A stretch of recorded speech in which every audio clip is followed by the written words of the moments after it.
काहे होने खाड़ बाड़ू चौका पचल बाबूजी के छोड़ा हाथ पियावा के धोला। इसे कहेंगे हम ओरिजिनल साइड सॉन्ग। एक लड़की की शादी एक फौज के जवान लड़के से जब ठीक होती है, जब उसके नए होने वाले जो दुल्हे राजा हैं देखते हैं तो अरे बाप इतनी सुंदर लड़की से हमारी शादी हो रही है, पागल हो जाता है। लड़की कहीं और प्रेम कर बैठी है, सिंदूर दान का वक्त है, दुल्हा देख रहा है कि अरे बाप मेरी होने वाली पत्नी देर क्यों की है, मन में बेकरारी है, हड़बड़ी है कि कब सिंदूर दान करे घर ले जाएं फिर उससे हम प्यार भरी बातें करें। वही कहता है काहे होने खाड़ बाड़ू अरे चौका पचल बाबूजी के छोड़ा हाथ पियावा के धोला। अंत भला तो बोलू भैया सब भला। हम क्यों हैं? आपके लिए हैं, इनके लिए हैं और हम अपने लिए भी हैं, क्योंकि हम सुनाने आए हैं। तो मुझे उम्मीद है कि आप लोग मुझे पसंद किए होंगे। मजबूरी एक ही है कि मैं गंदा नहीं गा सकता। मैं जानता हूं कि रोज डालडा में पूरी आदमी खाता 150 रुपए किलो पूरा दुनिया, लेकिन फिर भी आज घी के दाम 1200 रुपए किलो बका है। डालडा के आगे कहियो घी के मार्केट कम ना हो। गोलगप्पे के दुकान पर तो बहुत चाचा जी भीड़ रहती है, बगल में हीरे वाला देखता है कि अरे बाप गोलगप्पे का तो मार्केट बहुत तेज है, लेकिन अगर भूल से भी एक ग्राहक हीरे वाले के पास चला जाता है फिर गोलगप्पे की पूछ नहीं रह जाती। इसलिए मैं थोड़ा साफ सुथरा गाना पसंद करता हूँ जो बेटी बहन सुने, घर की माँ सुने। होता बेकरारी जनी कराओ इंतजार हो, माड़ो के पास धोके माड़ो के पास धोके रोआ तैयार हो, सिंदूर जन डली हो भातार हो।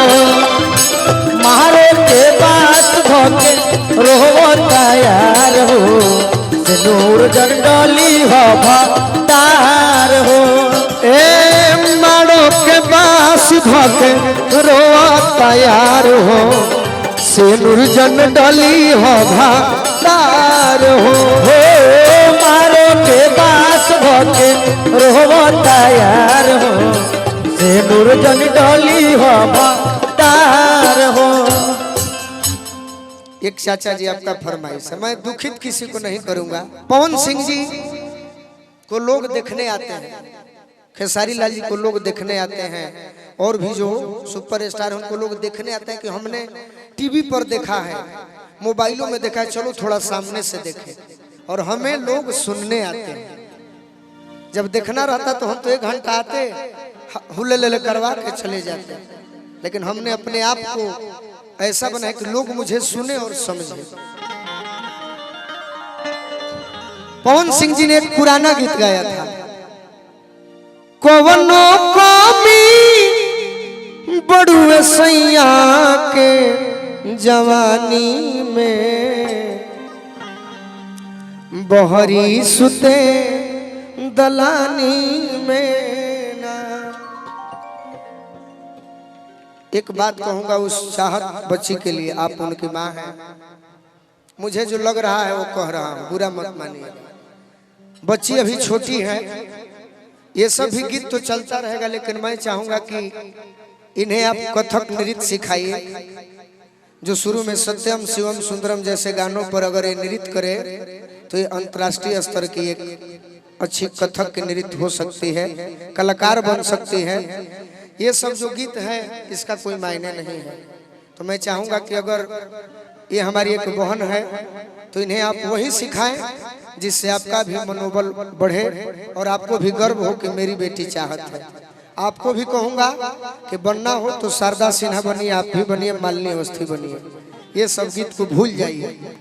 थोड़ा सा के लिए अच्छा लगता है मुझे भी, लेकिन जब ओरिजिनल कहिएगा तो शारदा सिन्हा को देखिए पद्म श्री मिला है, तो आप हमारी बहन हैं, तो थोड़ा सा मानिएगा तो आपको फायदा करेगा। कि रतिया बतिया कागा सुनवी एगो कान से, कह दी हजान से। रतिया बतिया कागा सुनवी एगो कान से, कह दी हजान से ना।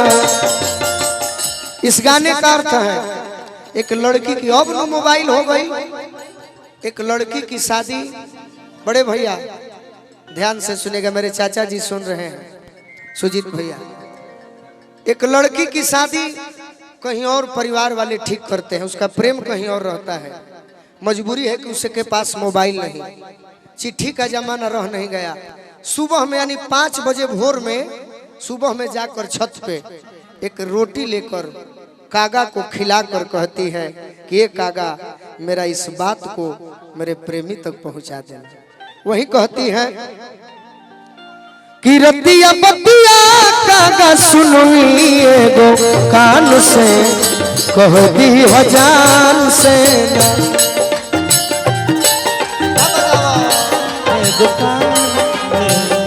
कही दी हजान से ना। का कही हो यह कहे के बाद बरवा खोजा तालो,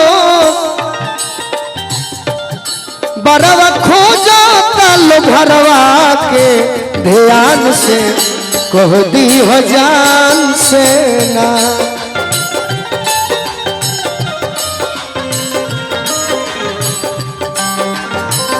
यही नहीं सुना था, कहतिया कोई हो तना जोनी डरस, मरद हमें कुछ करस, बहिया धइले तो धरस, हमरा खातिया के लड़स। जब प्यार किए हो तो यूज नहीं, प्यार कोइले बड़न ताके निभावस, और यदि ना है ना तो हम बहू को बहू बोलो बिना जबान से, अरे कह दी हजान से।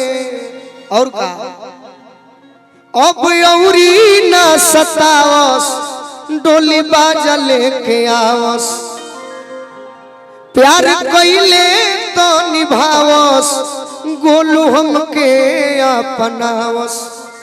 शादी को के कनिया ले जा संग दिल शान से, कह दी हजान से। एक मैं अपने ओर से आग्रह करूंगा, एक